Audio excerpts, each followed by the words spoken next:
இந்திய அணிக்கு எதிரான முதல் T20 போட்டியில் இலங்கை 43 ரன்கள் வித்தியாசத்தில் தோல்வி அடைந்ததை அடுத்து அந்த அணியின் ரசிகர்கள் கொதித்து போனார்கள்.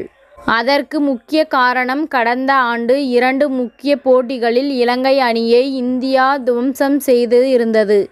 அதற்கு பழி தீர்க்கும் வகையில் வெற்றிக்கு அருகே வந்து கடைசி 6 ஓவர்களில் மோசமாக சொதப்பி தோல்வி அடைந்ததால் கோபம் அடைந்தனர். 2023 ஆசிய கோப்பை இறுதிப் போட்டியில் இலங்கை அணியை 50 ரன்களுக்கு சுருட்டியிருந்தது இந்தியா. அப்போது முகமது சிராஜ் 6 விக்கெட்டுகளை வீழ்த்தியிருந்தார்.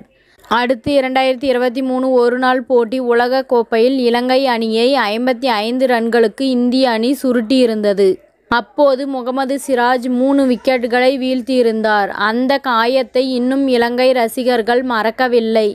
முகமது சிராஜை இலங்கை அணியின் வில்லனாகவே அவர்கள் பார்க்கிறார்கள். ஒருநாள் போட்டியில் 50 ரன்களுக்கு ஆல் அவுட் ஆவது என்பது அவமானமான ஒரு விஷயம் என அந்த அணியின் ரசிகர்கள் கொந்தளித்து இருந்தனர். அதற்கு பழி தீர்க்கும் வகையில் தற்போது நடந்து வரும் தொடரில் ஒரு சில வெற்றிகளை இலங்கை அணி பெற வேண்டும் என்ற அந்த அணியின் ரசிகர்கள் ஆவலுடன் உள்ளனர். அதன் காரணமாக இந்தியா இலங்கை மோதிய முதல் T20 போட்டிக்கான அனைத்து டிக்கெட்டுகளும் விற்று தீர்ந்திருந்தன.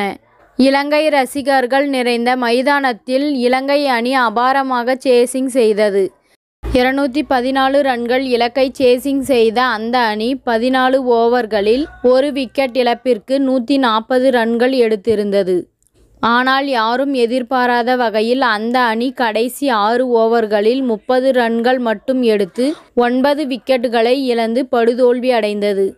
170 ரன்களுக்கு ஆல் அவுட் ஆனது. அதனால் அந்த அணியின் ரசிகர்கள் கோபத்தில் கொந்தளித்தனர்.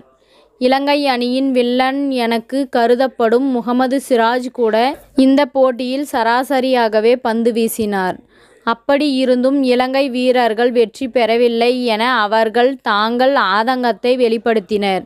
இலங்கை அணி முதலில் சிறப்பாக சேசிங் செய்த போது தங்கள் அணி வெற்றி பெறப் போகிறது என ஆர்வத்துடன் போட்டியை பார்த்து வந்த ரசிகர்கள் பின்னர் கிடைத்த மோசமான தோல்வியால் மைதானத்திலேயே தங்களின் கோபத்தை வெளிப்படுத்தினர். பலரும் பாத கைகளை தூக்கி எறிந்தும் வசவு வார்த்தைகளால் திட்டியபடியும் மைதானத்தை விட்டு வெளியேறினர். இத்துடன் இந்த செய்தி முடிவடைகின்றது. நன்றி, வணக்கம். மீண்டும் அடுத்த வீடியோவில் சந்திப்போம். மேலும் இது போன்ற சுவாரஸ்யமான தகவல்களை அறிய தமிழ் சிறை சேனலை சப்ஸ்கிரைப் பண்ணுங்க, ஷேர் பண்ணுங்க, லைக் பண்ணுங்க மற்றும் கமெண்ட் பண்ணுங்க.